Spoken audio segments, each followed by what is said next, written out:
പ്രിയേക ദൈവത്തിന് സ്തുതി. എൻ്റെ പേര് മീഗുൾ. ഞാൻ ഇടുക്കി ജില്ലയിലെ കുമളിയിൽ നിന്നാണ് വരുന്നത്. ഞാൻ കൃപാസനത്തിൽ വന്ന് ഉടമ്പടി എടുത്തതിൻ്റെ 113ാമത്തെ ദിവസമാണിന്ന്. ആ 113ാമത്തെ ദിവസം എന്നെ ഇവിടെ കയറ്റി സാക്ഷ്യത്തിന് യോഗ്യയാക്കിയ പരിശുദ്ധ അമ്മയോടുള്ള മധ്യസ്ഥ പ്രാർത്ഥനയും അതുപോലെ ഇവിടുത്തെ ഉടമ്പടിയുമാണ്. അതുകൊണ്ട് പരിശുദ്ധ അമ്മയോടുള്ള നന്ദി അറിയിക്കുന്നു.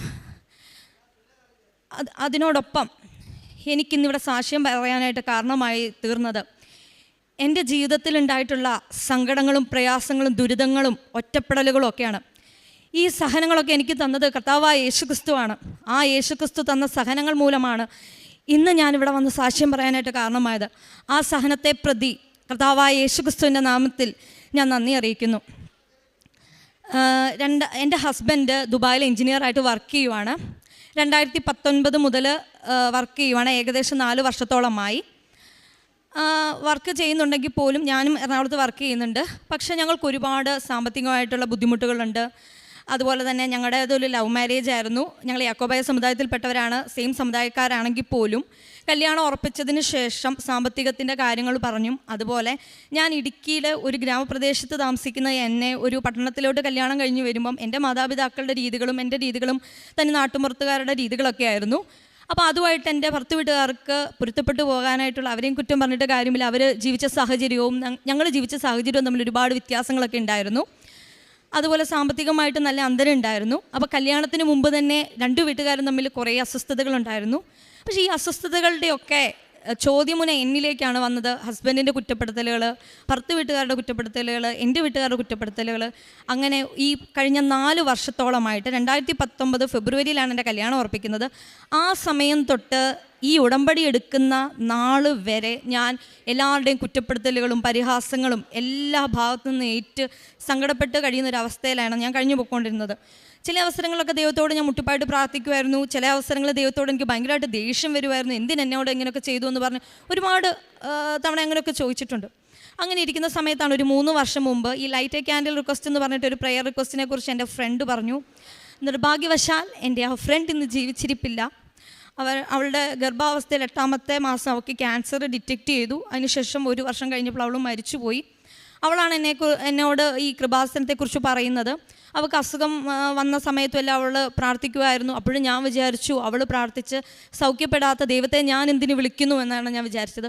പക്ഷെ ഞാൻ ഒരു കാര്യം മാത്രം അവളുടെ പ്രത്യാശ ഞാൻ ഐഡൻറ്റിഫൈ ചെയ്തില്ല. കാരണം 8 മാസം ഗർഭിണിയായ ഒരു സ്ത്രീക്ക്, അതും ജീവിതം തുടങ്ങിയ ഒരു വ്യക്തിക്ക് ക്യാൻസർ ഡിറ്റക്റ്റ് ചെയ്യുമ്പോൾ സ്വാഭാവികമായിട്ട് ഞാൻ ദൈവത്തെ പ്രാഗത്തേ ഉള്ളൂ എൻ്റെ സ്വഭാവം അനുസരിച്ച്. പക്ഷേ അവൾ ഒരിക്കൽ പോലും ദൈവം എനിക്ക് തന്നു അല്ലെങ്കിൽ ദൈവം ഇങ്ങനെ എന്നോട് പ്രവർത്തിച്ചു എന്ന് പറഞ്ഞിട്ടില്ല. വളരെ പോസിറ്റീവായിട്ട് അവൾ ഞങ്ങളോടെല്ലാം പെരുമാറി. എല്ലാവരെയും കോൺടാക്റ്റ് ചെയ്യുമായിരുന്നു, എല്ലാവരെയും വിളിക്കുമായിരുന്നു. ICUവിൽ കിടക്കുന്ന സമയത്താണെങ്കിലും എനിക്ക് സാക്ഷ്യത്തിൻ്റെ വീഡിയോകൾ അയച്ചു തരുമായിരുന്നു. എന്നോട് പറയും നീ കൃപാസനത്തിൽ പോകണം, പ്രാർത്ഥിക്കണമെന്നൊക്കെ പറയുമായിരുന്നു. എന്നെ എപ്പോഴും മോട്ടിവേറ്റ് ചെയ്യുമായിരുന്നു. അതിനുശേഷം അവൾക്ക് കുട്ടി ഉണ്ടായി. ഏകദേശം കുട്ടിക്ക് 1 വയസ്സാവാറായപ്പോഴത്തേക്കിനാണ് വീണ്ടും സിവിയർ കണ്ടീഷൻ വന്ന് അവൾ ICUവിൽ കിടന്ന സമയത്തും എനിക്ക് എല്ലാ ദിവസവും 5:30 സാക്ഷ്യം അയച്ചു തരുമായിരുന്നു. പക്ഷേ ഞാൻ ഒരു സാക്ഷ്യം പോലും ഞാൻ ഓപ്പൺ ചെയ്തിട്ടുമില്ല, നോക്കിയിട്ടുമില്ല, ഒന്നുമില്ല.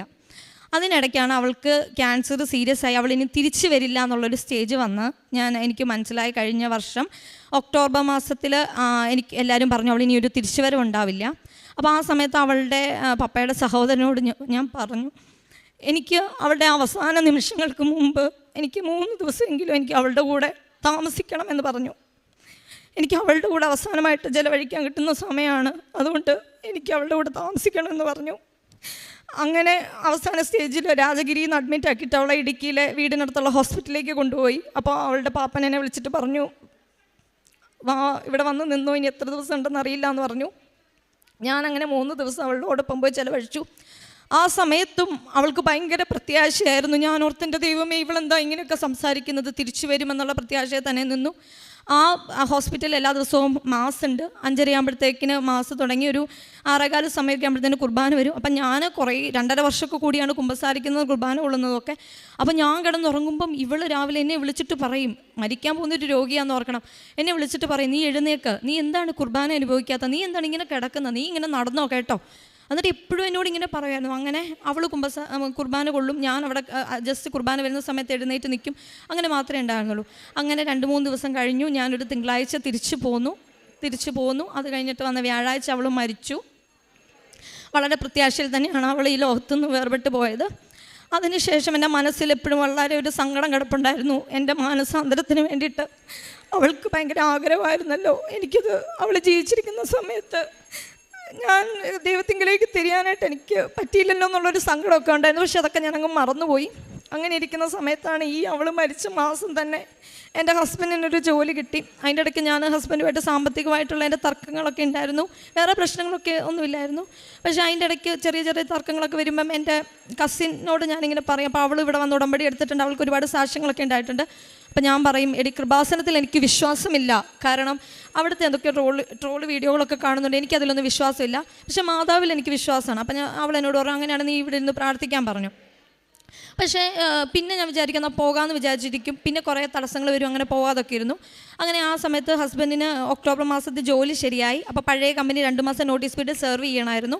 അങ്ങനെ ഡിസംബർ മാസത്തിലായപ്പോഴത്തേക്കിന് പുള്ളിക്ക് ഒരു ജോലി കിട്ടി. പുതിയൊരു നല്ലൊരു സാലറി പാക്കേജിലൊക്കെ ജോലി കിട്ടി പുള്ളിക്ക്. അപ്പോൾ ജോലി കിട്ടിയപ്പോഴും ഞങ്ങൾ തമ്മിൽ കുഞ്ഞു കുഞ്ഞു ചെറിയ പ്രശ്നങ്ങളൊക്കെ ഉണ്ട്. അപ്പോഴും ഞാൻ ഇവളോട് വിളിച്ചിട്ട് പറയും, എടി ഇങ്ങനെ പ്രശ്നമാണ്. എൻ്റെ കസിൻ്റെ അടുത്ത് വിളിച്ചിട്ട് പറയും പ്രശ്നങ്ങളാണെന്ന് പറയുമ്പോൾ ഇവളെന്നോട് പറയും, നീ കൃപാസനത്തിൽ പോ. അപ്പം ഞാൻ ഇങ്ങനെ മനസ്സിൽ ഇങ്ങനെ തന്നെ വിചാരിച്ചു, ഹസ്ബൻഡിന് ജോലി കിട്ടിയ കാര്യം എനിക്കും എൻ്റെ ഹസ്ബൻഡിന് മാത്രമേ അറിയത്തുള്ളൂ. പുള്ളി പഴയ കമ്പനിയുടെ നോട്ടീസ് പീരീഡ് സെർവ് ചെയ്തുകൊണ്ടിരിക്കും. അപ്പം ഞാനിപ്പോൾ കൃപാസനത്തിൽ പോകുകയാണെങ്കിൽ എല്ലാവരും വിചാരിക്കും എൻ്റെ ഹസ്ബൻഡിന് ഞാൻ ഇവിടെ വന്ന് പ്രാർത്ഥിച്ച് കിട്ടിയ ജോലിയാണല്ലോ എന്ന് വിചാരിക്കും. എന്താണെങ്കിലും കൃപാസന മാതാവിന് ക്രെഡിറ്റിൻ്റെ ആവശ്യമില്ല എന്ന് മനസ്സിൽ വിചാരിച്ചൊരു വ്യക്തിയാണ് ഞാൻ. എന്തുകൊണ്ടെന്നാലും ആ ജോലി എൻ്റെ ഹസ്ബൻഡ് ഡിസംബർ മാസത്തിൽ കയറി. നല്ല സാലറി പാക്കേജ് ആയിരുന്നു. ഞങ്ങളുടെ പ്രശ്നങ്ങൾക്കെല്ലാം ഉള്ളൊരു പരിഹാരമായിരുന്നു.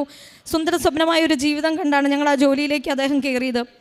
പക്ഷേ ജോലിക്ക് കയറി അന്ന് തൊട്ട് സമാധാനമായിട്ട് ഒരു ദിവസം പോലും ഞങ്ങൾ കടന്നിട്ടില്ല.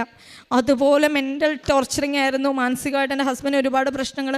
പുള്ളി ഫോണിൽ വിളിച്ച് സംസാരിക്കുക എനിക്ക് ഭയങ്കര ബുദ്ധിമുട്ടുകളാണെന്നൊക്കെ പറയും. അപ്പോൾ എനിക്കിവിടുന്ന് ഭയങ്കര സങ്കടവും. ഞാനിങ്ങനെ പ്രാർത്ഥിക്കുമായിരുന്നു. എല്ലാ മാസവും പ്രശ്നം അങ്ങനെ മുന്നോട്ട് പോയി. അതിനിടയ്ക്ക് പുതിയ ജോലി കിട്ടിയത് കൊണ്ട് ഏപ്രിൽ മാസത്തിൽ ഞാൻ ദുബായിക്ക് പോകാനായിട്ടുള്ള പ്ലാനിലൊക്കെ ഇരുന്നു. അങ്ങനെ ഇരിക്കുമ്പോഴാണ് ഫെബ്രുവരി മാസത്തിൽ ഇടുത്തി പോലെ അദ്ദേഹത്തിൻ്റെ പുതിയ കമ്പനിയിലെ ഓണർ പറഞ്ഞു, അദ്ദേഹത്തിനെ ഇനിയും ഈ കമ്പനിയിൽ വേണ്ട, അദ്ദേഹത്തിനുള്ള ജോലികളൊന്നും ഇവിടെ ഇല്ല, അതുകൊണ്ട് താങ്കൾ മാർച്ച് മാസം കൂടെ ജോലി ചെയ്തിട്ട് ഇവിടെ നിന്ന് പൊയ്ക്കോളാൻ പറഞ്ഞു. അത് ഭയങ്കര ഒരു ഷോക്കായിരുന്നു. കാരണം ഞങ്ങൾക്ക് ഒരുപാട് ലോണുകളും ബുദ്ധിമുട്ടുകളും ഉണ്ട്. പെട്ടെന്ന് ഒരാളുടെ ജോലി പോകുകയെന്ന് പറഞ്ഞു കഴിഞ്ഞാൽ ഭയങ്കര ബുദ്ധിമുട്ടാണ്. നമുക്കങ്ങനെ ഫാമിലിയിൽ നിന്ന് വലിയ സപ്പോർട്ടുകളൊന്നും തന്നെ ഇല്ല. ആകെ കൂടി ഉള്ളത് എൻ്റെ ജോലിയും എൻ്റെ ചെറിയൊരു സാലറിയും മാത്രമാണ്. അല്ലെങ്കിൽ തന്നെ കുറേ കടങ്ങളൊക്കെ ഉണ്ട്. എന്നാലും ഞാൻ എൻ്റെ പ്രത്യാശ കൈവിടാതെ പറഞ്ഞു, ആ ജോലി പോയാൽ പോട്ടെ, നിങ്ങൾ നാട്ടിലോട്ട് വാ. അപ്പം ഞങ്ങളുടെ കല്യാണം കഴിഞ്ഞിട്ട് ഏകദേശം 3 വർഷവുമായി കുട്ടികളൊന്നുമില്ല. ഞാൻ പറഞ്ഞു, ഏതായാലും നമുക്ക് കുട്ടികളൊന്നും ഇല്ലല്ലോ, നിങ്ങൾ ഏതായാലും നാട്ടിലോട്ട് പോരെ, നമുക്ക് കുട്ടികളുടെ കാര്യത്തിൽ എന്തെങ്കിലും തീരുമാനമായിട്ട് നിങ്ങൾ തിരിച്ചു പോയാൽ മതി എന്ന് പറഞ്ഞു. അങ്ങനെ പുള്ളി മാർച്ച് മാസം അവിടെ കണ്ടിന്യൂ ചെയ്തു. അത് കഴിഞ്ഞ് ഏപ്രിൽ ആദ്യത്തെ ആഴ്ച ഇയാൾ വിളിച്ചിട്ട് പറഞ്ഞു, മാത്യുവിന് വർക്ക് ഉണ്ട്, പക്ഷേ ഇത്ര സാലറി തരാൻ പറ്റില്ല എന്ന് പറഞ്ഞു. അപ്പോൾ അയാളുടെ ഉദ്ദേശം എന്ന് പറഞ്ഞാൽ എൻ്റെ ഹസ്ബൻഡിൻ്റെ ആവശ്യം ആ ഓഫീസിലുണ്ട്, പക്ഷേ അയാൾക്ക് ഡിസംബർ മാസത്തിൽ ജോയിൻ ചെയ്യാവുന്ന സമയത്ത് പറഞ്ഞ സാലറി കൊടുക്കാൻ താല്പര്യമില്ല. പക്ഷേ എൻ്റെ ഹസ്ബൻഡിനെ അവിടെ ജോലിക്ക് വേണം താനും.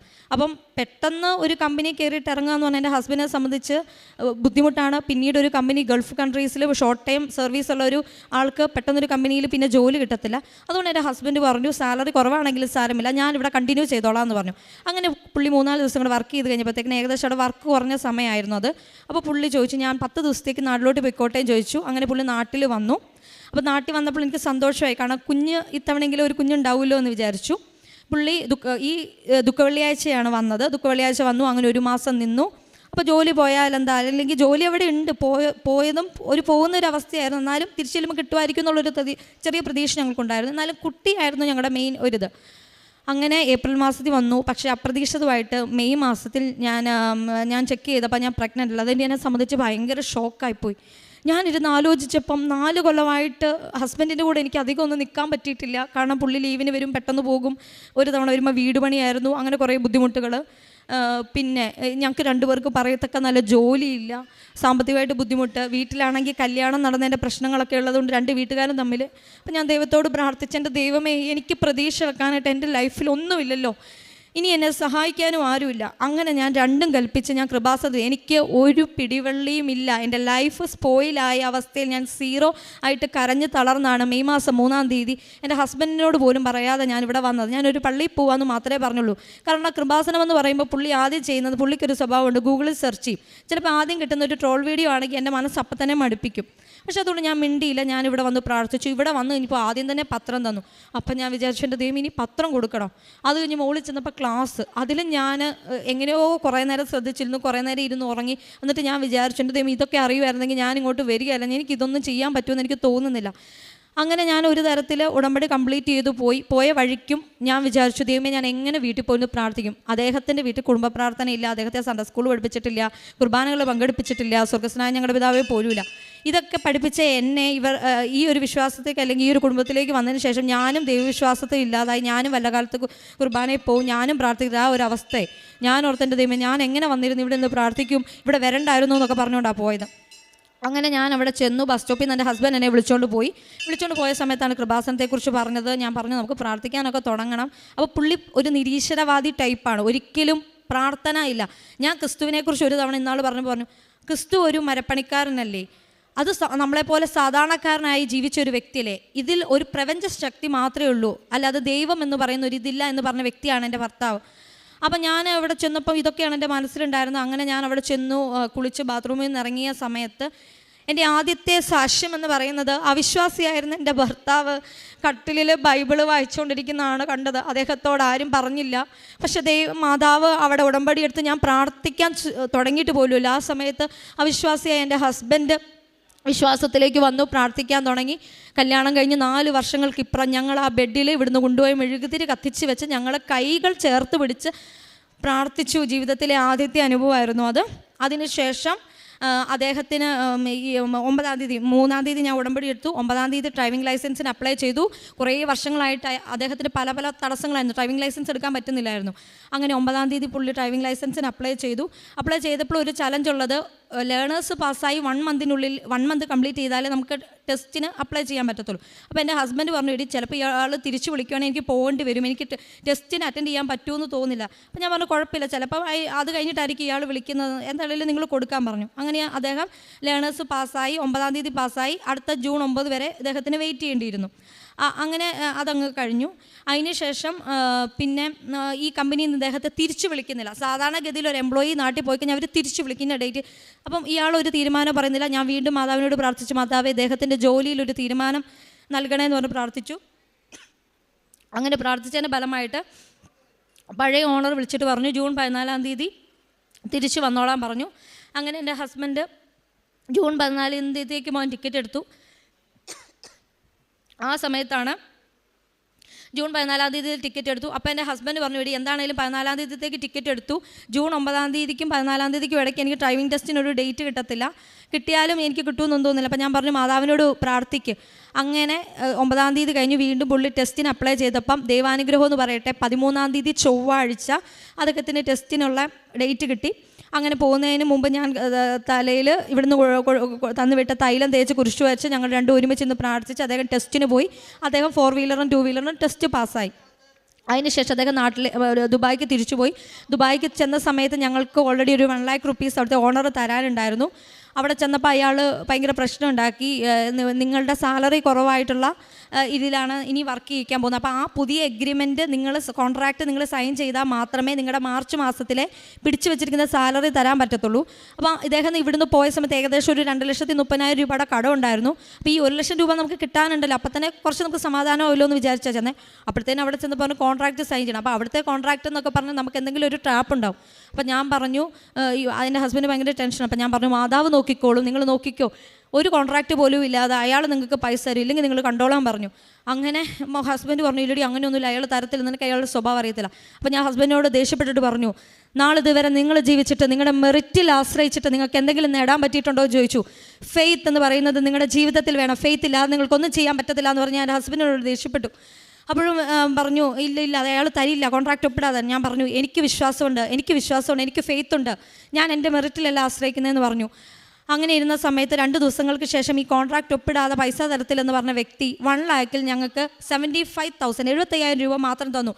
അപ്പോഴും എനിക്കും ഒരു പ്രശ്നം തോന്നിയില്ല. പക്ഷെ ഞാൻ എൻ്റെ ഹസ്ബൻഡിനോട് പറഞ്ഞു നിങ്ങളുടെ ഓണറിനെ നിങ്ങൾ ശപിക്കരുത്, ആ മനുഷ്യന് വേണ്ടിയിട്ട് നിങ്ങൾ അനുഗ്രഹിച്ച് പ്രാർത്ഥിക്കണം, അദ്ദേഹത്തിന് സമ്പൽ സമൃദ്ധി ഉണ്ടാവാൻ വേണ്ടിയിട്ട് പ്രാർത്ഥിക്കണം.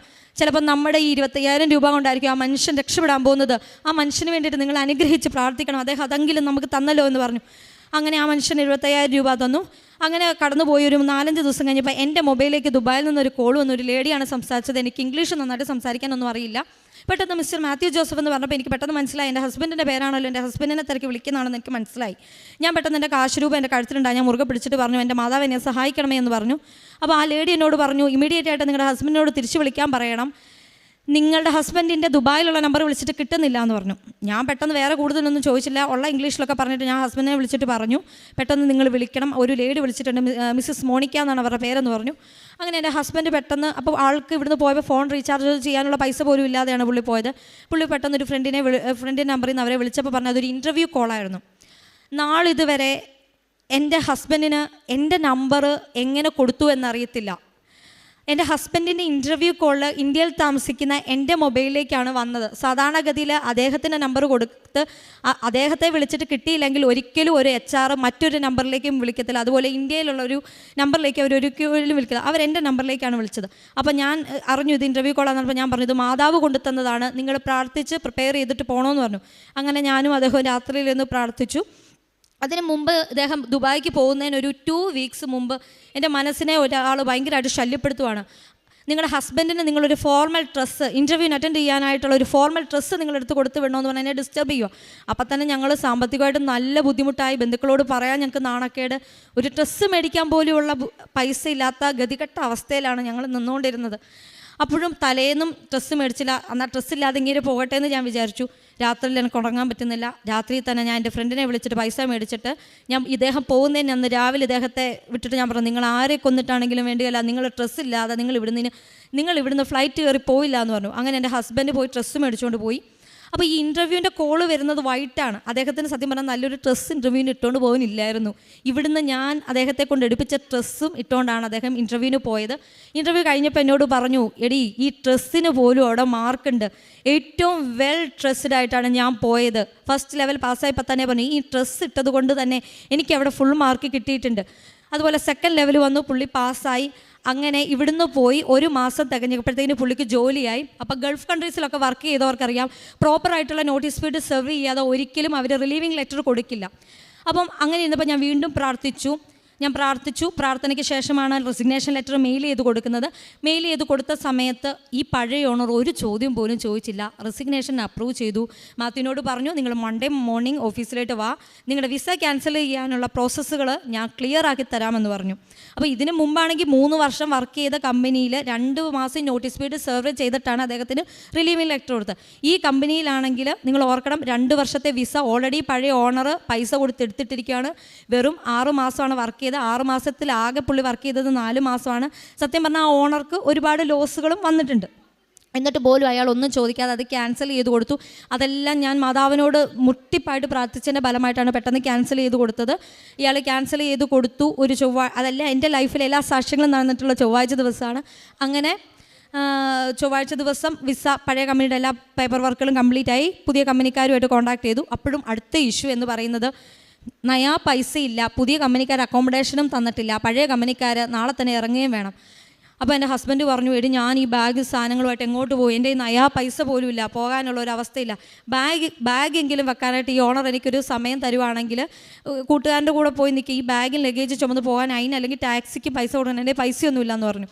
അപ്പോൾ ഞാൻ പറഞ്ഞു, നിങ്ങൾ നോക്കിക്കോ, നിങ്ങൾ പ്രാർത്ഥിച്ചിട്ട് അയാളെ പഴയ ഓണറെ വിളിക്കാൻ പറഞ്ഞു. അങ്ങനെ ഓണറെ വിളിച്ചപ്പോൾ അയാൾ ആദ്യം ഷൗട്ട് ചെയ്തു, താൻ എന്നോട് ഇൻഫോം ചെയ്യാതെ താൻ വേറൊരു കമ്പനിയിലും പോയി, എന്നിട്ട് തൻ്റെ ലഗേജ് ബാഗ് ഞാനിവിടെ സൂക്ഷിക്കണമെന്ന് ചോദിച്ചു. അങ്ങനെ അയാൾ ഫോൺ വെച്ചിട്ട് ഒരു 2 മിനിറ്റിന് ശേഷം അയാൾ വീണ്ടും തിരിച്ച് വിളിച്ചിട്ട് പറഞ്ഞു, താൻ എന്താണെന്ന് വെച്ചാൽ ചെയ്തോ, താൻ ഇവിടെ ബാഗ് വെച്ച്, പക്ഷേ ഞായറാഴ്ച വരെ ഇവിടെ നിൽക്കാൻ പറ്റത്തുള്ളൂ, താൻ ഇവിടെ നിന്നോളാൻ പറഞ്ഞു. അപ്പോൾ ഞായറാഴ്ച ആയപ്പോൾ എൻ്റെ ഹസ്ബൻഡിന് വീണ്ടും ടെൻഷൻ. അപ്പോഴും ഞാൻ ആളോട് ദേഷ്യപ്പെട്ടിട്ട് പറഞ്ഞു, നിങ്ങൾക്ക് ഫെയ്ത്ത് ഇല്ലാത്തതുകൊണ്ടാണ് നിങ്ങളിങ്ങനെ പറഞ്ഞത്, മാതാവ് നിങ്ങളുടെ എല്ലാ കാര്യങ്ങളും നോക്കിക്കോളും, പിന്നെ നിങ്ങൾക്ക് അത്രയ്ക്ക് നിർബന്ധമാണെന്നുണ്ടെങ്കിൽ നിങ്ങൾ നിങ്ങളുടെ മെറിറ്റ് നോക്കിക്കോ, എനിക്ക് നിങ്ങളുടെ കാര്യത്തിൽ ഒന്നും ചെയ്യാനായിട്ട് എനിക്ക് ഇനി താല്പര്യവും ഇല്ലെന്ന് പറഞ്ഞു. പക്ഷേ ഇങ്ങനെ പറഞ്ഞാലും എനിക്ക് ഉള്ളിൽ ഞാൻ ചിരിച്ചു, മാതാവ് ഇത് ഇടപെടുമെന്ന് എനിക്കറിയാമായിരുന്നു. അങ്ങനെ ഞായറാഴ്ച ആയപ്പോഴത്തേക്കിന് പുതിയ കമ്പനിക്കാർ വിളിച്ചിട്ട് പറഞ്ഞു, അവരുടെ അക്കോമഡേഷൻ റെഡി ആയിട്ടുണ്ട്, തിങ്കളാഴ്ച തന്നെ പോകുന്നോളാൻ പറഞ്ഞു. അങ്ങനെ പഴയ കമ്പനിയിൽ നിന്നുകൊണ്ട് തന്നെ അദ്ദേഹം പുതിയ കമ്പനിയിലോട്ട് പോയി. ഇതാണ് എൻ്റെ ഹസ്ബൻഡിൻ്റെ ലൈഫിൽ വന്ന സാക്ഷ്യം. എനിക്കുണ്ടായ രോഗസൗഖ്യം എന്ന് പറയുന്നത്, എനിക്ക് 6 മാസം കൂടുമ്പോൾ എൻ്റെ കാലിലൊരു ഫംഗസ് ഇൻഫെക്ഷൻ വരും. എൻ്റെ തള്ളവിരലിൽ കാല് വ്രണമായിട്ട് പൊട്ടി ഇങ്ങനെ എപ്പോഴും പഴുപ്പും ഇങ്ങനെയൊക്കെ ചാടിക്കൊണ്ടിരിക്കും. മരുന്ന് മേടിക്കും, കുറയും, വീണ്ടും ഒരു 6 മാസം ആകുമ്പോൾ വരും. അപ്പോൾ എന്നോട് ഡോക്ടർ പറഞ്ഞായിരുന്നു, ഇനി 6 മാസം കൂടുമ്പോൾ വരും, അത് കംപ്ലീറ്റ് ആയിട്ട് അങ്ങനെ ക്യൂർ ആവാനായിട്ടുള്ള സാധ്യതകളില്ല. അഥവാ ക്യൂർ ആണെങ്കിൽ തന്നെ നിങ്ങൾ കാല് പൊതിഞ്ഞ് ഒരു ഡസ്റ്റോ ഇല്ലാത്ത രീതിയിൽ വെക്കണം. അതൊന്നും ഒരിക്കലും നമുക്ക് പോസിബിൾ അല്ല. അങ്ങനെ ഇവിടുന്ന് പോയതിന് ശേഷം ഒരു ദിവസം എനിക്ക് അതിൻ്റെ ആരംഭം എന്ന് പറഞ്ഞാൽ കാലയിൽ ഇങ്ങനെ വേദന വരാൻ തുടങ്ങി, കാല് വീക്കം വന്നു തുടങ്ങി. അപ്പോൾ എനിക്ക് മനസ്സിലായി ഇത് വീണ്ടും വരുവാണല്ലോ. ഞാൻ ഹോസ്റ്റലിൽ നിന്നുകൊണ്ടെന്ന് ആരുമില്ലാതെ ഇരുന്നൊരു സമയത്ത് ഞാനിങ്ങനെ മുട്ടുമേൽ നിന്ന് മാതാവിൻ്റെ ഇവിടുന്ന് കൊണ്ടുപോയ പുസ്തകത്തിൻ്റെ ആ ഫോട്ടോ നിവർത്തി പിടിച്ചിട്ട് ഞാനിങ്ങനെ പ്രാർത്ഥിച്ചിട്ട് തൈലം തൂത്ത് പ്രാർത്ഥിച്ചു. അങ്ങനെ എൻ്റെ കാലിലെ ആ മുറിവ്, ആ ഫംഗൽ ഇൻഫെക്ഷൻ പൂർണ്ണമായിട്ട് തന്നെ സൗഖ്യമായി. എനിക്ക് പിന്നീട് വന്നിട്ടില്ല. പിന്നെ അതിനുശേഷം ഏറ്റവും വലിയ സാക്ഷ്യം എന്ന് പറയുന്നത് എൻ്റെ ജീവിതത്തിൽ, ഇതൊക്കെ എൻ്റെ ഹസ്ബൻഡിൻ്റെ ജീവിതത്തിൽ നടന്ന സാക്ഷ്യങ്ങളാണ്. എൻ്റെ ജീവിതത്തിൽ നടന്ന സാക്ഷ്യം എന്ന് പറയുന്നത് 2016 ഞാൻ BTech പാസ്സായത്. ഞാൻ ഇലക്ട്രോണിക്സ് ആൻഡ് കമ്മ്യൂണിക്കേഷനാണ് കംപ്ലീറ്റ് ചെയ്തത്. പക്ഷേ അതിന് ജോലി സാധ്യതകളൊക്കെ വളരെ കുറവായതുകൊണ്ട് ഞാൻ എറണാകുളത്ത് വേറെ ഓഫീസ് റിലേറ്റഡ് ആയിട്ടുള്ള ജോബിലൊക്കെയാണ് ഞാൻ വർക്ക് ചെയ്തത്. പക്ഷേ ഞാനിവിടെ ഉടമ്പടിക്ക് വന്ന സമയത്ത് ഞാൻ ഒരു നിയോഗം എഴുതിയായിരുന്നു, മാതാവ്, ഞാൻ ഏതെങ്കിലും കാലത്ത് PSC പഠിക്കുവാണെങ്കിൽ ആ സമയത്ത് എനിക്കൊരു നല്ല റിസൾട്ട് തരണം, എനിക്കൊരു ജോലി തരണം, എന്നാൽ മാത്രമാണ് എനിക്ക് എൻ്റെ മാതാപിതാക്കളെ എൻ്റെ ഹസ്ബൻഡിൻ്റെ മാതാപിതാക്കളെ നന്നായിട്ട് എനിക്ക് നോക്കാൻ പറ്റത്തുള്ളൂ എന്ന് പറഞ്ഞിട്ട് ഞാനൊരു സാക്ഷ്യം എഴുതിയിട്ടായിരുന്നു. പക്ഷേ ഞാൻ അത് ഉദ്ദേശിച്ചത്, ഞാൻ PSC പഠിക്കാൻ എനിക്ക് സമയമൊന്നുമില്ല, പക്ഷേ പഠിക്കുന്ന കാലത്ത് ഒരു ഗവൺമെൻറ് ജോലി എന്നാണ് ഞാൻ ഉദ്ദേശിച്ചത്. പക്ഷേ ഈ കഴിഞ്ഞ 13-ാം തീയതി എനിക്ക് പൈനാവ് മോഡൽ പോളിടെക്നിക് കോളേജിൽ നിന്ന് എംപ്ലോയ്മെൻറ്റ് എക്സ്ചേഞ്ച് വഴി ടെമ്പററി ആയിട്ട് ഇലക്ട്രോണിക്സ് ലെക്ചർ വേക്കൻസിയിലേക്ക് എനിക്കൊരു ഇൻ്റർവ്യൂ കോൾ വന്നു. അപ്പം വിചാരിച്ചത് മാതാവ് എനിക്ക് തരുന്ന ജോലിയാണ്, ഞാൻ അപ്പം തന്നെ തീരുമാനിച്ചു. അതിനുശേഷം കഴിഞ്ഞതിൻ്റെ മുമ്പിലത്തെ ആഴ്ച ഞാനിവിടെ വന്ന് ധ്യാനം കൂടിയിട്ടാണ് അതിന് പോയത്. ധ്യാനം കൂടുന്ന സമയത്ത് ഞാനിവിടെ സർട്ടിഫിക്കറ്റുകളൊക്കെ വെച്ച് ഇവിടെ പ്രാർത്ഥിച്ചു. ആ സമയത്ത് ഞാൻ പ്രാർത്ഥിച്ചുകൊണ്ടിരുന്നു, എനിക്ക് ദൈവമേ അച്ഛനിലൂടെ എനിക്കൊരു സാക്ഷ്യം ഇതിന് കേൾക്കണമെന്ന് പറഞ്ഞിങ്ങനെ പ്രാർത്ഥിച്ച സമയത്താണ് സൗമ്യ കായംകുളത്തിൻ്റെ ഒരു സാക്ഷ്യം അച്ഛൻ കോട്ട് ചെയ്ത് ഇവിടെ സംസാരിച്ചു. ഓയിൽ ആൻഡ് ഗ്യാസിൽ എക്സ്പീരിയൻസ് ഇല്ലാത്തവരുടെ ഭർത്താവിന് ജോലി കിട്ടിയ കാര്യം പറഞ്ഞു. അപ്പം ഞാൻ ആ പുറകിലത്തെ ജനലിൽ അവിടെ നിന്ന് ധ്യാനം കൊടുത്തു. അപ്പം ഞാൻ തീരുമാനിച്ചു, ഈ ജോലി എനിക്ക് തന്നെയുള്ളതാണ്. ഞാൻ അവിടെ വെച്ച് ഞാൻ ഉറപ്പിച്ചു, എനിക്ക് ഈ ജോലി ഉള്ളതാണ്. ആ ധൈര്യത്തിൽ ഞാൻ ഇൻ്റർവ്യൂവിന് പോയി. 18-ാം തീയതിയാണ് ഇൻ്റർവ്യൂവിൻ്റെ ലെറ്റർ എൻ്റെ വീട്ടിൽ വന്നിട്ടില്ലായിരുന്നു. അവിടെയും ദൈവം എന്നെ രക്ഷിച്ചു. ഈ മാസം 18-ാം തീയതി ഇടുക്കി ജില്ലയിൽ ഹർത്താലായതുകൊണ്ട് എൻ്റെ ഇൻ്റർവ്യൂ എന്ന് പറയുന്നത് 21-ാം തീയതിയിലേക്ക് മാറ്റിവെച്ചു. അങ്ങനെ ദൈവം അവിടെയും പ്രവർത്തിച്ചു. അങ്ങനെ ഞാൻ 18-ാം തീയതി അവിടെ ഹർത്താലായിരുന്നു. അങ്ങനെ എനിക്ക് 3-4 ദിവസം കൂടെ മുന്നോട്ട് കൂട്ടി. അപ്പോൾ എനിക്ക് മനസ്സിലായി, എനിക്ക് ആ ലെറ്റർ എൻ്റെ വീട്ടിൽ വരാൻ വേണ്ടിയിട്ടാണ് ഈ ഹർത്താലൊക്കെ വന്നതെന്ന് എനിക്ക് മനസ്സിലായി. അങ്ങനെ ഞാൻ വീട്ടിൽ ചെന്ന് 19-ാം തീയതി ശനിയാഴ്ചയായിരുന്നു. ശനിയാഴ്ച ഉച്ചവരെയേ ഉള്ളൂ പോസ്റ്റ് ഓഫീസ്. ഞാൻ ഉച്ച കഴിഞ്ഞിട്ട് പോകാമെന്ന് വിചാരിച്ചിരുന്നപ്പോൾ എൻ്റെ പപ്പ പറഞ്ഞു, നീ ഒന്നും കൂടെ ചെല്ല്, ലെറ്റർ വന്നിട്ടുണ്ടോ നോക്കാൻ പറഞ്ഞു. ഞാൻ അവിടെ ചെന്ന് കഴിഞ്ഞപ്പോഴത്തേക്കിനും അപ്പം ഞാനൊരു കല്യാണ ഫംഗ്ഷൻ കൂടെ അറ്റൻഡ് ചെയ്യാൻ പോകുമായിരുന്നു. അപ്പോൾ ഞാൻ വിചാരിച്ചു ഫംഗ്ഷൻ കഴിഞ്ഞിട്ട് പതുക്കെ പോയാൽ മതിയല്ലോ. പക്ഷേ പപ്പ പറഞ്ഞു, ഇന്ന് ശനിയാഴ്ച ഉള്ളൂ, നീ വേഗം പോകണമെന്ന് പറഞ്ഞു. ഞാൻ അവിടെ ചെന്നപ്പോൾ ഞാൻ അവിടെ ഒരു ചെറിയ പയ്യനിരിപ്പണം. ഞാൻ പയ്യനോട് പറഞ്ഞു, എൻ്റെ ലെറ്റർ വന്നിട്ടുണ്ടോ, എനിക്കൊരു ഇൻ്റർവ്യൂ അറ്റൻഡ് ചെയ്യാൻ. അയ്യോ, അപ്പോൾ ആ പയ്യൻ പറഞ്ഞു, ചേച്ചി വന്നിട്ടില്ല. ഞാൻ പറഞ്ഞു, എന്ത് കാണിച്ചാലും എനിക്കിന്ന് തരണം കേട്ടോ, രാവിലെ ഇൻ്റർവ്യൂ തിങ്കളാഴ്ച, നിങ്ങൾ തുറക്കുന്നതിന് മുമ്പ് ഞാൻ ഇവിടുന്ന് പോകും, എനിക്ക് ഇൻ്റർവ്യൂ ഇല്ലാണ്ട് ലെറ്റർ ഇല്ലാതെ പറ്റില്ല എന്ന് പറഞ്ഞു. അങ്ങനെ ഞാൻ കല്യാണ ഫംഗ്ഷന് പോയിരിക്കുന്ന സമയത്ത് എൻ്റെ പപ്പ വിളിച്ചിട്ട് പറഞ്ഞു, ഇവർ പോസ്റ്റ് ഓഫീസ് ശനിയാഴ്ച നേരത്തെ ക്ലോസ് ചെയ്യാൻ നിന്ന സമയത്താണ് അന്ന് കൊറിയർ വന്നത്.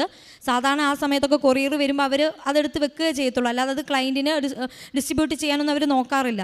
പക്ഷെ ഞാൻ ഇങ്ങനെ ചെന്ന് പറഞ്ഞതുകൊണ്ട് എൻ്റെ പേര് ഓർമ്മയിൽ വന്നു, എൻ്റെ വീട്ടുപേരും ഒക്കെ ഓർമ്മയിൽ വന്നതുകൊണ്ട് അവരെൻ്റെ പപ്പയുടെ അനിയനെ വിളിച്ചു പറഞ്ഞു. അങ്ങനെ എൻ്റെ പപ്പയുടെ അനിയൻ പോയത് കളക്ട് ചെയ്യുക ചെയ്തത്.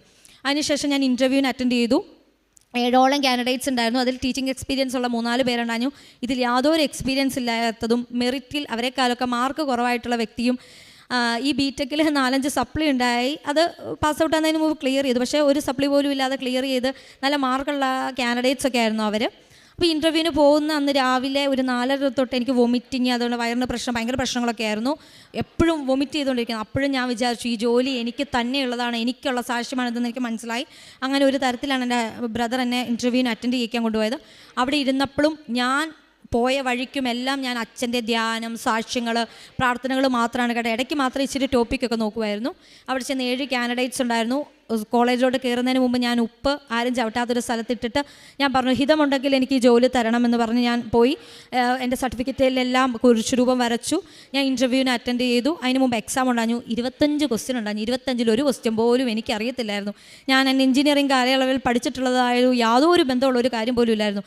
1-2 ക്വസ്റ്റ്യൻ നോക്കി മറുപുറം നോക്കിയപ്പോഴും എനിക്കറിയില്ല. ഞാൻ എന്നാ ചെയ്തു, ക്വസ്റ്റ്യൻ വായിക്കാതെ കാശുരൂപം വെച്ച് മനസ്സ് തോന്നിയ ആൻസറുകളൊക്കെ ആരോ പറയുന്ന പോലെ ഒരു ഉത്തരങ്ങളൊക്കെ നോക്കി ഞാൻ ഫില്ല് ചെയ്ത് കൊടുത്തു. അതിനുശേഷം ഡെമോ ക്ലാസ് ആയിരുന്നു. ഡെമോ ക്ലാസ്സിലും എല്ലാവരും അവിടെ നിന്ന് വലിയ സർക്യൂട്ടൊക്കെ വരച്ച് പഠിച്ച് പ്രിപ്പയർ ചെയ്യുന്നുണ്ട്. ഞാൻ ഏറ്റവും സിമ്പിളായിട്ട് ഒരു ചെറിയ ടോപ്പിക്, മോഡുലേഷൻ, ഇലക്ട്രോണിക്സ് ഒക്കെ പഠിച്ചവർക്കറിയാം. മോഡുലേഷൻ എന്ന് പറയുന്ന ഒരു പൊടി കൊച്ചിന് പോലും നമ്മൾ ഹൈസ്കൂൾ ലെവലിൽ പഠിക്കുന്ന മോഡുലേഷൻ എന്ന് പറയുന്ന ഒരു ഏറ്റവും സിമ്പിളായിട്ടുള്ള ഒരു ടോപ്പിക്ക് മാത്രം ഞാൻ പഠിപ്പിച്ചു. അത് പഠിപ്പിച്ചപ്പോഴും ഞാൻ കാശുരൂപം കൈപ്പിടിച്ചാണ് ഞാൻ പഠിപ്പിച്ചത്. നല്ല ശബ്ദത്തിൽ തന്നെ ഞാൻ പറഞ്ഞു പഠിപ്പിച്ചു. അതിനുശേഷം വീണ്ടും ഒരു ഇൻ്റർവ്യൂ ഉണ്ടായിരുന്നു. ഈ ഇൻ്റർവ്യൂവിന് ഇരിക്കുന്ന സമയത്ത് ഇവിടെ എല്ലാവരും സാക്ഷ്യം പറയുന്നത് ഞാൻ കേട്ടിട്ടുണ്ട്. നമ്മളെ മുൻപരിചയമുള്ള ആൾക്കാരെ പോലെയാണ് അവർ നമ്മുടെ അടുത്ത് സംസാരിക്കുമ്പോൾ ഞാൻ ഓർത്ത് എൻ്റെ ദൈവം എന്നെ നല്ല പരിചയമുള്ള പോലെയാണല്ലോ ഇവർ അതൊക്കെ മാതാവിൻ്റെ അടയാളങ്ങളാണ്. അങ്ങനെ ഞാൻ ഇൻ്റർവ്യൂ ഒക്കെ കഴിഞ്ഞു തിരിച്ചു പോന്നു. ചൊവ്വാഴ്ച ഞാനിവിടെ ധ്യാനം ഒരു ഉച്ച കഴിഞ്ഞാണ് കൂടാനിരുന്നത്. മൊബൈൽ കൂടുന്ന സമയത്ത് തുടങ്ങിയ സമയത്ത് എൻ്റെ മനസ്സിലൊരു ഉൾവിളി വന്നു. എൻ്റെ കുഞ്ഞുങ്ങളെ സമർപ്പിച്ച് പ്രാർത്ഥിക്കുന്നു എന്ന് പറഞ്ഞിട്ട് ഞാൻ കരഞ്ഞ് പ്രാർത്ഥിച്ച്, എൻ്റെ ദൈവമേ എനിക്ക് ദാനമായി തന്നിരിക്കുന്ന മക്കളെ ഓർത്ത് ഞാൻ പ്രാർത്ഥിക്കുന്നു എന്ന് വിചാരിച്ചു. എനിക്ക് കുഞ്ഞുങ്ങളൊന്നും ഇല്ല 4 വർഷമായിട്ട്. എന്നിട്ടും എനിക്കിങ്ങനെ ഒരു തോന്നൽ വന്നപ്പോൾ ഞാൻ വിചാരിച്ചു കോളേജിലെ കുട്ടികളെ സമർപ്പിച്ച് പ്രാർത്ഥിക്കാൻ വേണ്ടിയിട്ടാണ് ഇതെന്ന് വിചാരിച്ചു. ഞാൻ പ്രാർത്ഥിച്ചു. അങ്ങനെ ഒരു 1 മണിക്കൂറോളം ധ്യാനം കൂടിയപ്പോൾ പ്രിൻസിപ്പൾ വിളിച്ചിട്ട് പറഞ്ഞു നിങ്ങൾ സെലക്റ്റായി എന്ന് പറഞ്ഞു. ഞാൻ പെട്ടെന്ന് അങ്ങ് കരഞ്ഞു. ഞാൻ മെയ് മാസം 3-ാം തീയതി ഇവിടെ വന്ന് ഉടമ്പടി എടുത്തത് ഒരു കുഞ്ഞിന് വേണ്ടിയിട്ടാണ്. പക്ഷേ പരിശുദ്ധ അമ്മ ഞാൻ അറിയത്തില്ലാത്ത എൻ്റെ സബ്ജക്റ്റ് പഠിപ്പിക്കാൻ വേണ്ടിയിട്ട് അറിയത്തില്ലാത്ത ദേശത്ത് കിടക്കുന്ന കുറേ കുഞ്ഞുങ്ങളെ പരിശുദ്ധ അമ്മ എൻ്റെ കൈകളിൽ കൊണ്ട് തന്നു. അങ്ങനെ ഒന്നുമില്ലായ്മ കിടന്ന് എനിക്ക് ടെമ്പററി ആയിട്ട് പോളിടെക്നിക് കോളേജിൽ ലെക്ചറൽ വേക്കൻസിയിലേക്ക് എന്നെ സെലക്ട് ചെയ്തു. ഒരിക്കൽ പോലും ഞാൻ വിചാരിച്ചാൽ ഇത്ര പെട്ടെന്ന് കിട്ടുമെന്ന്. ഒരു ടെമ്പററി വേക്കൻസി ആണെങ്കിൽ പോലും ഒരു ജോലി കിട്ടുക എന്ന് പറഞ്ഞാൽ ഒരു വലിയ ഭാഗ്യമാണ്. ഒരു ദിവസം ആ ഒരു സാലറി മേടിക്കാൻ പറഞ്ഞാൽ വലിയൊരു ഭാഗ്യമായിട്ട് ഞാൻ കണക്കാവുന്ന എൻ്റെ മാതാവ് എനിക്ക് തന്നു. അതുപോലെ എൻ്റെ 11 വർഷത്തെ എൻ്റെ ഹോസ്റ്റൽ ജീവിതമാണ് അവസാനിക്കുന്നത്. 2012 സെപ്റ്റംബർ 5-ാം തീയതിയാണ് ഞാൻ എഞ്ചിനീയറിങ്ങിന് പോകുന്ന ദിവസം. ഞാനിങ്ങനെ ഹോസ്റ്റലിരുന്ന് ഞാൻ കരഞ്ഞ് പ്രാർത്ഥിച്ചു, മാതാവേ ഈ സെപ്റ്റംബർ 5-ാം തീയതി ആകുമ്പോൾ 11 വർഷം പൂർത്തിയാവുകയാണ്. എൻ്റെ കൂടെ വന്നവരും എൻ്റെ കൂടെ ഉണ്ടായിരുന്നവരും ഒക്കെ വീടുകളിലേക്ക് പോയി. എന്നിട്ട് ഞാനിവിടെ ഒറ്റയ്ക്ക് എന്നെക്കാളും പ്രായം കുറഞ്ഞ കുഞ്ഞുങ്ങളുടെ ഒപ്പം ഞാൻ ഈ ഹോസ്റ്റലിൽ ജീവിക്കുവാണല്ലോ. മാതാവേ എന്നെ ഇവിടുന്ന് ഒന്ന് മാറ്റിത്തരണേന്ന് ഞാൻ കണ്ണുനീരോടുകൂടി ഞാൻ പ്രാർത്ഥിച്ചു. ഞാൻ ഒരുപാട് ഇരുന്ന് പ്രാർത്ഥിച്ചു. എൻ്റെ ജോയിനിങ് ഡേറ്റ് വന്നിരിക്കുന്നത് സെപ്റ്റംബർ 4-ാം തീയതിയാണ്. 11 വർഷം തികയാനായിട്ട് ഒരു ദിവസമുള്ള സമയത്ത് തന്നെ എൻ്റെ പരിശുദ്ധ അമ്മ എൻ്റെ വീട്ടിലേക്ക് മാറ്റപ്പെടുവാണ്. എൻ്റെ കോളേജ് എന്ന് പറയുന്നത് എൻ്റെ ഭർത്താവിൻ്റെ എൻ്റെ വീട്ടിൽ നിന്നും തുല്യ ദൂരത്തിൽ. എനിക്ക് 2 മാതാപിതാക്കളെയും അവരുടെ കാര്യങ്ങളൊക്കെ എനിക്ക് സന്തോഷമായിട്ട് ചെയ്യാനും എൻ്റെ ഇടവക പള്ളിയിൽ പോകാനും എനിക്ക് സൺഡേ സ്കൂൾ പഠിപ്പിക്കാനും ഞാൻ നാളിതുവരെ ആ ജോലി ചെയ്യുന്ന അത്രയും കാലം എനിക്ക് 2 വീട്ടുകളിലേക്ക് പോകാനായിട്ടുള്ള ഭാഗ്യം പരിശുദ്ധ അമ്മ എനിക്ക് തന്നു. അതുകൊണ്ടാണ് ഞാൻ ഇവിടെ വന്ന് സാക്ഷ്യം പറയുന്നത്. അതുപോലെ ഒരുപാട് പേര് ഞാൻ ഒരു ദിവസമെങ്കിലും ഞാൻ കർത്താവിനെക്കുറിച്ച് ഞാൻ പറയും, കർത്താവ് എനിക്ക് ചെയ്ത അനുഗ്രഹങ്ങളെക്കുറിച്ച് പറയും. അതുപോലെ കാരുണ്യപ്രവർത്തനം, ഞാൻ ഹോസ്റ്റലിലാണ് താമസിക്കുന്നത്. എന്നിട്ടും ഞാൻ നന്നായിട്ട് ഫുഡ് കുക്ക് ചെയ്യും. അപ്പം ഞാൻ വിചാരിച്ചു ഞാൻ നന്നായിട്ട് ഫുഡ് കുക്ക് ചെയ്യുന്നുണ്ടെങ്കിൽ ആ ഫുഡ് വെച്ചിട്ട് ഞാൻ മറ്റുള്ളവർക്ക് നന്നായിട്ട് ഭക്ഷണം കൊടുക്കണമെന്നൊരു ചിന്ത വന്നു.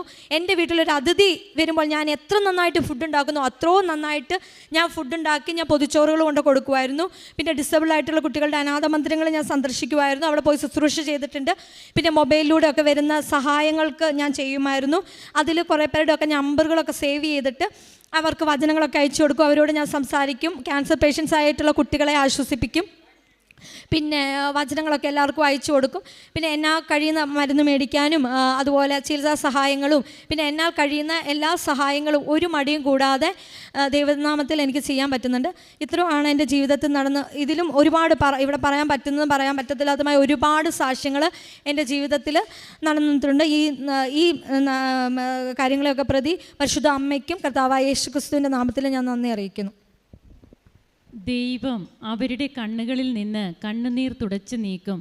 വെളിപാടിൻ്റെ പുസ്തകം 7-ാം അധ്യായം 17-ാം തിരുവചനമാണ്. താൻ സീറോയായിരുന്ന ഒരവസ്ഥയിൽ ഒരു അവസാനത്തെ പിടിവള്ളി ഒന്ന് നോക്കാം, ആ ഒരു അവസ്ഥയിലാണ് ഈ മകള് കൃപാസനത്തിലേക്ക് വരുന്നതെന്നാണ് നാം കേട്ടത്. ഇനി വേറെ എങ്ങും രക്ഷയില്ല, ഇനി പോകാൻ ഇടമില്ല. അങ്ങനെ തൻ്റെ വ്യക്തി ജീവിതം, കുടുംബജീവിതം, ഇതൊക്കെ തൻ്റെ പ്രൊഫഷണൽ ലൈഫ്, ഇതെല്ലാം ഈ മകൾക്ക് ഒത്തിരിയേറെ വിഷമങ്ങൾ നൽകിക്കൊണ്ടിരുന്നു. എല്ലാവരും കുറ്റപ്പെടുത്തുകയും ഒറ്റപ്പെടുത്തുകയും ചെയ്യുന്ന അവസരത്തിൽ നമുക്ക് വരുവാനുള്ള ഒരു സ്ഥലമാണ് നമ്മുടെ അമ്മയുടെ ഈ സ്ഥലം, കൃപാസനം. നമ്മെ നോക്കി ഇവിടെ പരിശുദ്ധ അമ്മ കാത്തിരിക്കുകയാണ് എന്നുള്ളതാണ് അനുഭവ സാക്ഷ്യങ്ങളിലൂടെ നമുക്ക് മനസ്സിലാവുക. ഈശോയുടെ അടുത്തേക്ക് എത്രയും പെട്ടെന്ന് നമ്മുടെ കാര്യങ്ങളൊക്കെ പറഞ്ഞ് നമ്മുടെ ജീവിതത്തിൽ നമ്മുടെ കണ്ണുകളിൽ നിന്ന് കണ്ണുനീർ തുടച്ചു നീക്കുവാൻ ആ സ്വർഗീയ അമ്മ കാത്തിരിക്കുകയാണ്. അതിൻ്റെ സാക്ഷ്യമാണ് നാം കേട്ടുകൊണ്ടിരിക്കുക. അങ്ങനെ തൻ്റെ ഹസ്ബൻഡിൻ്റെ ജീവിതത്തിൽ ആ ജോലി കിട്ടാത്ത അവസ്ഥ, ഉള്ള ജോലി നഷ്ടപ്പെടുന്ന അവസ്ഥ, നഷ്ടപ്പെട്ട അവസ്ഥയിൽ വീട്ടിലെ സാമ്പത്തിക ബുദ്ധിമുട്ട്, വീണ്ടും കടബാധ്യതകൾ, 2 ലക്ഷത്തിലേറെ കടബാധ്യതകൾ, ഇങ്ങനെയൊക്കെ ഉള്ളപ്പോൾ വീണ്ടും കമ്പനി തിരിച്ചു വിളിക്കാത്ത അവസ്ഥ, അതുപോലെ ഈ മകളുടെ ജീവിതത്തിലും ഉണ്ടാകുന്ന ബുദ്ധിമുട്ടുകൾ ഇതൊക്കെ നാം കേട്ടു കഴിഞ്ഞതാണ്. അങ്ങനെയുള്ളപ്പോഴാണ് ഇവിടേക്ക് കടന്നു വരുന്നതും ഉടമ്പടി എടുക്കുന്നതും. അങ്ങനെ ഉടമ്പടി എടുത്ത് പോയതിന് ശേഷം പിന്നീട് എത്ര പെട്ടെന്നാണ് ഹസ്ബൻഡിന് ഒരു കോള് വരുന്നു, അവരെ കമ്പനി തിരിച്ചു വിളിക്കുന്നു, ആ ജോലി നഷ്ടപ്പെടുന്നു, ഉണ്ടായിരുന്ന ജോലി. എന്നാൽ വീണ്ടും പുതിയൊരു കമ്പനിയിലേക്ക്, അവിടെയൊക്കെ തടസ്സങ്ങളാണ് വരുന്നത്. എന്നാൽ ആ തടസ്സങ്ങളൊക്കെ തൻ്റെ നന്മയ്ക്കായിരുന്നു എന്നാണ് ഈ മകൾ ആദ്യമേ തന്നെ പറയുക. ജീവിതത്തിലുണ്ടായ എല്ലാ തടസ്സങ്ങൾക്കും ഞാൻ നന്ദി പറയുന്നു എന്ന് പറഞ്ഞുകൊണ്ടാണ് ഈ മകള് തൻ്റെ സാക്ഷ്യം ഇവിടെ ആരംഭിക്കുന്നത് തന്നെ. അങ്ങനെ തന്നെ താനാക്കി മാറ്റിയ തൻ്റെ ഹസ്ബൻഡിന്, ഒരു നിരീശ്വരവാദിയായിരുന്ന തൻ്റെ ഹസ്ബൻഡിൻ്റെ ബൈബിൾ വായിക്കുന്ന സാക്ഷ്യമാണ് ഈ മകൾ ആദ്യമേ ഇവിടെ പങ്കുവെച്ചത്. ഒരിക്കലും തൻ്റെ ജീവിതത്തിൽ 4 വർഷം കഴിഞ്ഞു വിവാഹം കഴിഞ്ഞിട്ട് ഒരിക്കലും കണ്ടിട്ടില്ല കുടുംബ പ്രാർത്ഥന ഇല്ലാത്ത വീട്. ആ വീട്ടിൽ ഒരുമിച്ചിരുന്ന് കൈകോർത്തിരുന്ന് ഇവർ ഉടമ്പടി പ്രാർത്ഥന പ്രാർത്ഥിച്ചു എന്നാണ് പറയുക. പിന്നീട് അങ്ങോട്ട് അമ്മ ഇവരെ തൊടുന്നതാണ് നാം കാണുന്നത്. അമ്മ തൊട്ടാൽ പിന്നീട് ഈശോയുടെ അടുത്ത് നമുക്ക് സ്ഥാനമുണ്ട് എന്നുള്ളതാണ് നാം മനസ്സിലാക്കേണ്ടത്. അങ്ങനെ ഹസ്ബൻഡിന് എല്ലാവിധ തടസ്സങ്ങളും മാറി. അക്കോമഡേഷൻ്റെ ഒക്കെ കാര്യം പറയുന്നുണ്ട്. അതുമാത്രമല്ല, ഇവിടുന്ന് പോകുമ്പോൾ ഒരു ഡ്രസ്സ് പോലും, നിൻ്റെ ഹസ്ബൻഡിന് ഒരു ജോലിക്ക് ഒരു ഡ്രസ്സ് വേണം, അതായത് ഈ മകളെ അലട്ടിക്കൊണ്ടിരിക്കുന്നു എന്നാണ് പറയുക. ആ ഡ്രസ്സ് പോലും മേടിപ്പിച്ചിട്ടാണ് അമ്മ വിടുന്നത്. ഇതൊക്കെ അമ്മയല്ലാതെ ആരാണ് നമ്മെ ഓർമ്മിപ്പിക്കാനുള്ളത്? ആ ഡ്രസ്സിൽ തന്നെ ഹസ്ബൻഡിന് അവിടെ പ്ലസ് പോയിൻ്റാണ് കിട്ടുന്നത്, മാർക്ക് കിട്ടുന്നു എന്നുള്ളതാണ് നമ്മോട് സാക്ഷ്യത്തിലൂടെ പങ്കുവെച്ചത്. അങ്ങനെ ഓൾഡ് വിസ ക്യാൻസൽ ചെയ്യുന്നു 2 ദിവസം കൊണ്ട്. അതൊന്നും ഒരിക്കലും ഗൾഫ് കൺട്രിയിൽ നടക്കില്ല എന്ന് നമുക്കറിയാം. ഈ മകളും അത് തന്നെയാണ് പറഞ്ഞത്. പിന്നീട് 2016 ബിടെക് പാസ്സായി. 7 വർഷമായിട്ട് ആ ഫീൽഡിൽ ജോലിയേ ചെയ്തിട്ടില്ല, ഒരു എക്സ്പീരിയൻസും ഇല്ല. അങ്ങനെയുള്ള മകൾക്ക് എങ്ങനെ ഒരു ഇൻ്റർവ്യൂ തെളിയുന്നു, ആ ഇൻ്റർവ്യൂവിലൂടെ എങ്ങനെയാണ് ഒത്തിരിയേറെ എക്സ്പീരിയൻസ് ആയിട്ടുള്ള, അതുപോലെ ക്വാളിഫൈഡ് ആയിട്ടുള്ള ഒത്തിരിയേറെ പേര് അവിടെ വന്ന് നിൽക്കുമ്പോൾ ആ 7 പേരിൽ നിന്ന് സെലക്ട് ചെയ്യുന്നത് ഈ മകളെയാണെന്നാണ് നാം കേട്ടത്. അതുപോലെ ഹസ്ബൻഡിൻ്റെ ഡ്രൈവിംഗ് ലൈസൻസ് 7 വർഷത്തോളം തടസ്സമായിരുന്നു അതിന്, അതും എല്ലാം കിട്ടുകയാണ്. ഇന്ന് ഈ മകള് നിറമനസ്സോടെ ഇവിടെ വന്ന് നിൽക്കുകയാണ്. തനിക്ക് നഷ്ടപ്പെട്ടു പോയ തൻ്റെ വിശ്വാസ ജീവിതം, അതുപോലെ ഹസ്ബൻഡും കുടുംബത്തിലെ സമാധാനം, തനിക്ക് തൻ്റെ മാതാപിതാക്കളെ സംരക്ഷിക്കണം, അവരുടെ കാര്യത്തിൽ തനിക്ക് എന്തെങ്കിലുമൊക്കെ ചെയ്യണം, ഇതൊക്കെയാണ് ഈ യുവതിയായ ഈ മകളെ ഇവിടെ കൊണ്ടു നിർത്തി നമ്മോട് പറയുവാനായിട്ട് ഈശോ ആവശ്യപ്പെടുന്നത്. അപ്പോൾ എന്തുമാത്രമാണ് യുവതി